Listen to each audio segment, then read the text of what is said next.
quelque chose cloche. Avec l'augmentation de la population mondiale et le développement des villes, nous sommes face à un défi humain géant. Acheminer la nourriture auprès de toute la population. Le problème, c'est qu'en produisant en grande quantité, la qualité des aliments baisse. Les exploitations animales sont traitées de façon un peu douteuse et les chaînes de logistique sont complexes, nécessitant parfois des milliers de kilomètres avant d'atteindre le consommateur final. Face à ce défi écologique et humain, de plus en plus d'entre nous optent pour un changement radical avec par exemple des régimes alimentaires alternatifs.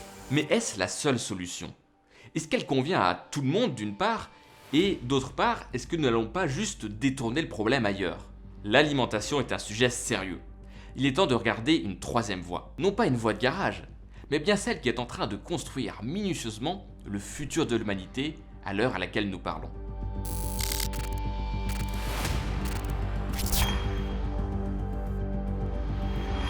Ravi de vous retrouver aujourd'hui et vous l'avez vu si vous suivez la chaîne, on a fait un ravalement de façade complet.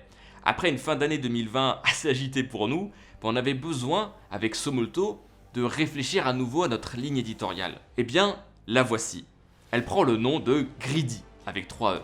Et on a choisi de vous parler de la nouvelle économie tout en gardant notre propre opinion. Quand on parle de start-up, et à juste titre, on a souvent deux réactions possibles. Soit celle de ceux qui sont fans et qui pensent start-up matin, midi et soir, soit celle de la méfiance et de la moquerie auprès de ces anglicismes et de ces entreprises dopées au storytelling. Le problème, c'est que le monde, lui, est vraiment en train de changer. Si vous réfléchissez à ce qu'était 2010, il n'y avait pas la plupart des services qu'on a aujourd'hui. Par exemple, là j'utilise une tablette pour m'aider à filmer, ça n'existait pas en 2010. En tout cas, c'était le tout début. Airbnb par exemple était au tout départ, et probablement vous passiez plus de temps sur la télé que sur YouTube. C'est indéniable, il se passe des choses. Et il faut le dire, c'est très difficile de suivre.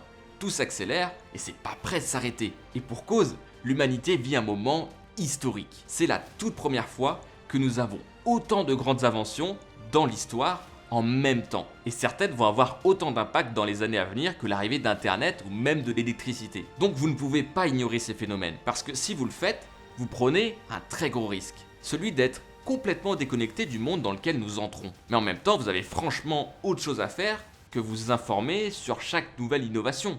Et puis en plus, c'est vrai aussi que le monde des startups, c'est aussi beaucoup de n'importe quoi. Alors voilà notre deal ensemble. Sur Greedy, on va vous parler, moi ou d'autres, de ces grands changements qui arrivent dans l'humanité. On va le faire de manière simplifiée, vulgarisée, mais on va aussi vous donner notre avis comme on le faisait sur les autres vidéos. Bien sûr, on va aussi se mouiller un peu, on va tenter de faire quelques prédictions, quitte à se tromper, mais on va jouer le jeu. Et tout ça, on va le rendre pour que ce soit compréhensible et simple à comprendre par vous. Et notre objectif avec Greedy, c'est de permettre à n'importe qui, à n'importe quel âge, de comprendre un peu mieux le monde dans lequel on arrive. Et surtout, d'aller au-delà des clichés qu'on peut avoir sur l'économie ou sur les startups. On va vous montrer les nouveaux usages, mais on veut surtout vous faire passer le message que oui, c'est aussi accessible pour vous. Alors, quoi de mieux pour démarrer ça que de parler de ce qui nous rassemble le plus, la bouffe.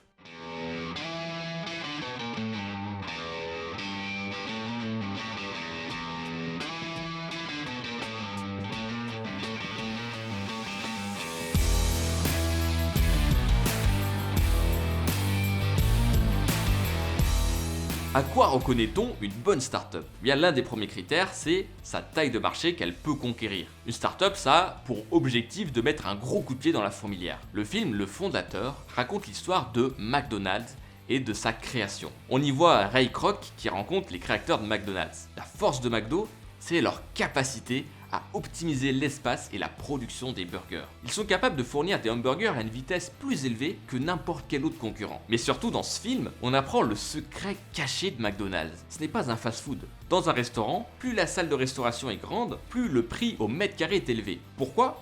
Tout simplement parce que vous pouvez couper le restaurant en deux. La salle de restauration et la cuisine. Du coup, plus un restaurant est grand, plus il va être rentable sur le papier, car on peut servir plus de monde. Les cuisines, elles, représentent simplement de l'espace pour produire la nourriture. Mais finalement, c'est un petit peu de l'espace perdu, en tout cas qui représente des coûts et non des rentrées d'argent. Par exemple, chez McDo, vous devez prévoir environ 120 mètres carrés de cuisine pour produire 1000 burgers par heure. Résultat, ce qui coûte cher, c'est même pas forcément le personnel qui sont souvent sous-payés voire exploités, mais bel et bien le loyer du restaurant. Le problème de ça, c'est que étant donné que les cuisines, ça prend de la place, C'est la course à qui aura le local le plus grand, puisque l'espace de restauration, c'est ce qui est rentable. Si vous avez des grosses cuisines et un tout petit espace de restauration, ça va être chaud de gagner réellement de l'argent. Et par exemple, c'est ce qui fait la force de Subway, qui a une cuisine qui est toute petite et qui du coup peut prendre des espaces de vente qui sont plus petits et simplement s'implanter dans les quartiers. Le deuxième problème majeur,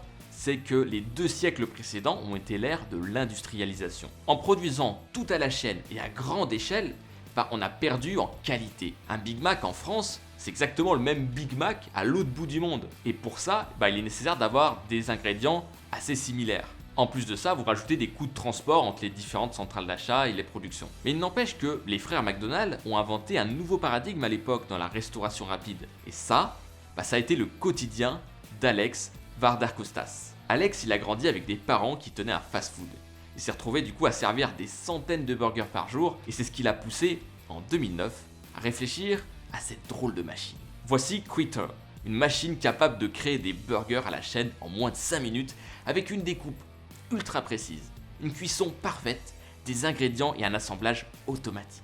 En gros, la version automatisée et robotisée de tout un McDonald's qui rentre dans 8 mètres carrés. C'est-à-dire que le robot Quitter peut produire sur 8 mètres carrés des centaines de burgers à la chaîne, à qualité égale, et ça pour un prix ridicule.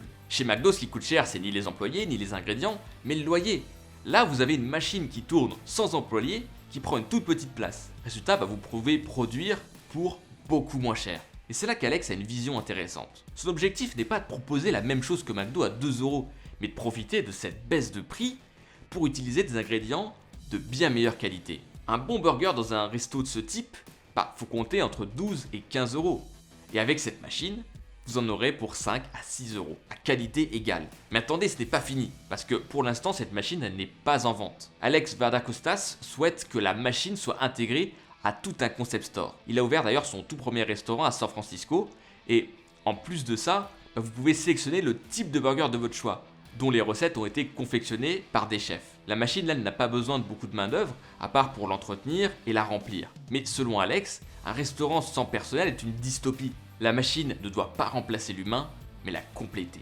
Avec son modèle d'affaires et les marges qu'il réalise, il est non seulement en mesure de payer davantage son personnel, mais en plus, il apporte une pratique courante des boîtes de technologie. Chez Google par exemple, il laisse aux employés utiliser 10% de leur temps de travail pour essayer des projets personnels.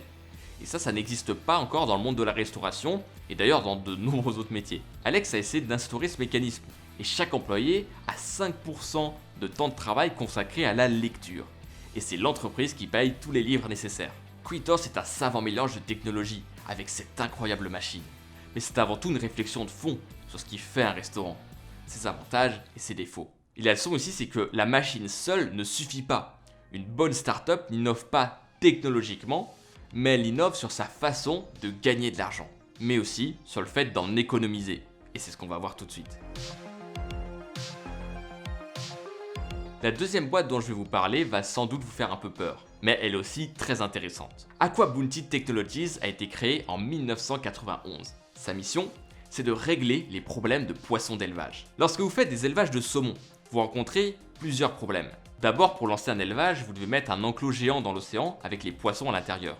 Ils vont être nourris pour encourager leur croissance, contrairement aux saumons sauvages par exemple. Mais le problème, c'est que non seulement beaucoup de saumons se font la malle, puisqu'ils sont directement dans l'océan, ils ont juste besoin de faire un bon saut bien calculé et hop, ils s'échappent. Ensuite, faire grandir un saumon, c'est 3 ans de travail. Les animaux, ils peuvent porter des maladies, donc un saumon qui s'échappe de son enclos, il peut se retrouver dans l'océan et contaminer tous les autres. Et surtout, le saumon, il est importé en masse par avion dans le monde entier. C'est-à-dire qu'on est obligé de créer des élevages géants et de faire voyager la nourriture sur des distances totalement énormes. Aqua Bounty a créé des saumons d'élevage sur Terre, dans ces énormes bassins.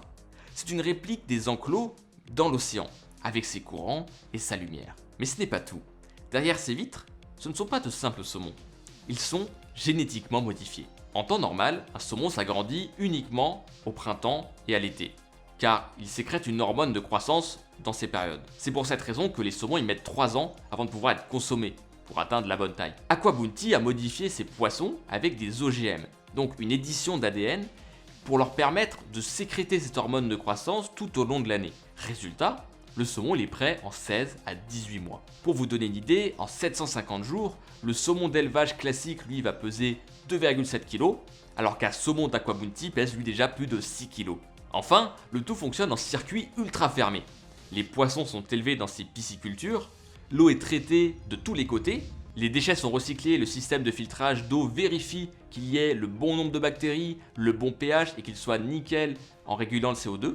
Et c'est une belle innovation parce que l'océan finalement, il propose de très bonnes conditions de survie. Mais ces bassins, eux, proposent des conditions optimales pour l'élevage de ces poissons, à tel point qu'ils évoluent beaucoup plus vite et qu'on a finalement besoin de 25% de nourriture en moins pour arriver au même résultat que dans l'océan. Alors bien sûr, les poissons aux OGM, ça peut faire un peu peur et c'est un sujet qui est discutable.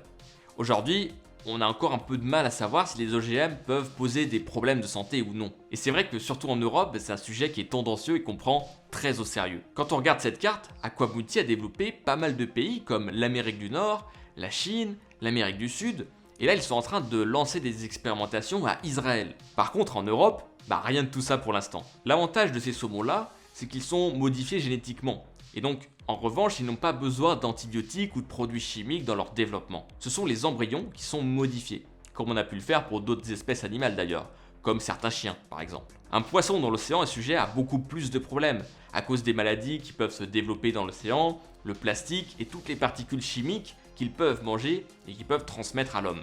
Mais surtout, l'énorme avantage, c'est qu'on diminue les émissions de gaz à effet de serre, parce que tout d'un coup, on est capable d'élever du poisson sur Terre, de réutiliser l'eau et de proposer l'impensable. Par exemple, si les accords avec Israël fonctionnent, ils vont pouvoir avoir leur propre saumon chez eux, terminer les immenses distances à parcourir. Et le saumon va faire sa révolution et scaler, puisque ce sont leurs œufs qui vont permettre de faire un roulement naturel. En gros, dans un monde où Aqua-Bounty réussit, terminer la pêche dans l'océan. On pourrait laisser vivre la faune sauvage tranquillement et élever nos poissons d'élevage sur Terre. Je voulais vous parler de cette boîte parce qu'en plus d'être très intéressante, elle a déjà 30 ans d'existence. Elle a été créée en 1991 et elle nous enseigne une leçon très importante. Alors oui, les OGM et la modification génétique, ça pose plein de questions. Oui, sans doute qu'il y a aussi une question d'éthique sur le traitement de ces poissons. Mais il n'empêche qu'Aqua-Bounty essaye, expérimente et avance sur un sujet. Ils n'ont pas attendu d'avoir le système parfait pour se lancer. Ils l'ont fait petit à petit, ils ont essuyé les plâtres, ils ont avancé. Et c'est ça la solution à notre problème écologique. Attendre d'avoir quelque chose de parfait et qui coche toutes les cases, c'est un peu une utopie. On a besoin de réinventer chaque métier, remettre du local, réduire la distance tout en gardant la qualité des produits. C'est un défi immense. Et ça je l'ai compris avec mes conversations que j'ai eues avec Catel. Et je vous recommande d'aller faire un tour sur sa chaîne YouTube, parce qu'elle traite en profondeur de ces sujets d'économie durable, fondés sur l'action et l'expérimentation, plutôt que sur le côté un peu chevalier blanc, qui fait bien sur le papier, mais qui souvent est encore à l'étape du greenwashing. Je vous mets le lien en fiche et dans la description de la vidéo. Maintenant que vous savez qu'on peut produire des élevages de poissons sur Terre, savez-vous qu'on pouvait faire pousser des fraises à la verticale, plein milieu des centres-villes? La dernière boîte dont je voulais vous parler ne vient pas de l'autre côté de l'Atlantique, mais bel et bien de France. Il s'agit d'Agricool. Aujourd'hui, une majorité de la population est devenue urbaine. Et derrière ça, il y a une mission clé à assurer quoi qu'il arrive: nourrir les populations. Et le problème, c'est qu'une bonne partie des aliments, eux, sont produits à la campagne. Donc en moyenne, un fruit fait 1200 km de voyage avant d'arriver chez le consommateur final. Résultat des courses, on se retrouve avec des fruits et légumes de mauvaise qualité, bourrés de pesticides et, faut le dire, avec peu de goût. Et malheureusement, c'est le prix à payer pour acheminer des aliments en ville. Tout ça, c'est l'héritage, encore une fois, de l'ère industrielle. On a créé en grande quantité, mais derrière, la qualité s'est dégradée. Mais aujourd'hui, il y a une vraie volonté de passer au bio. Le vrai. Et c'est sur cette base que Guillaume et Gonzague ont créé Agricool, un conteneur de bateau posé au sol, capable de faire pousser des fraises bio sans pesticides, et ça en plein milieu du centre-ville. Agricool utilise le principe de l'aéroponie, c'est-à-dire qu'ils font pousser des fraises et des salades à la verticale et hors sol. L'eau est amenée par des brumisateurs d'eau qui tournent en continu, et elle est en grande partie réutilisée. La lumière est stimulée artificiellement à l'intérieur des entrepôts et assure le rendement optimal des fraises et des salades, peu importe la situation. Le tout alimenté par des énergies renouvelables. Autrement dit, Agricool sont en train de créer le meilleur des mondes. Non seulement des fraises et des salades qui sont produites localement, en plein milieu du centre-ville, éliminant du coup le transport, elles sont produites sans pesticides. Le conteneur fonctionne à l'énergie renouvelable, l'eau est économisée avec les brumisateurs et les cultures à la verticale assurent un rendement bien meilleur avec beaucoup moins de place. Cerise sur le gâteau, sans mauvais jeu de mots, Agricool met fin aux saisons en étant capable de produire des fraises de très bonne qualité toute l'année. Et en termes de goût, c'est un peu mon seul regret parce que j'habite pas à Paris donc j'ai jamais pu en manger. Donc monsieur et madame de chez Agricool, si vous passez un jour par là, moi j'ai bien envie de goûter vos fraises donc dites-moi comment je peux faire. En fait je vous avoue que j'ai un peu fait cette vidéo pour me faire inviter par un peu toutes les boîtes que j'ai citées mais ça c'est mon petit secret. N'en parlez pas trop hein. La grande leçon aujourd'hui, c'est que le futur est dans les mains de ceux qui le créent. Vous pouvez à votre tour prendre votre part du problème et le résoudre à votre échelle. Mais n'oubliez pas ces deux leçons universelles. Premièrement, la vraie innovation au XXIe siècle n'est pas la technologie, mais la façon de créer quelque chose, de le livrer et de gagner de l'argent ou d'en économiser. Et deuxièmement, si au XXe siècle on a produit des choses à grande échelle en réduisant la qualité, aujourd'hui la nouvelle norme est de produire à grande échelle avec une qualité supérieure et de façon personnalisée. Mais ça, on en reparlera dans les semaines à venir. En tout cas, je suis très heureux de vous retrouver dans cette aventure ensemble. Et en attendant les prochaines vidéos, je vous conseille celle-ci qui est incontournable si vous voulez creuser le sujet dont on vient de parler.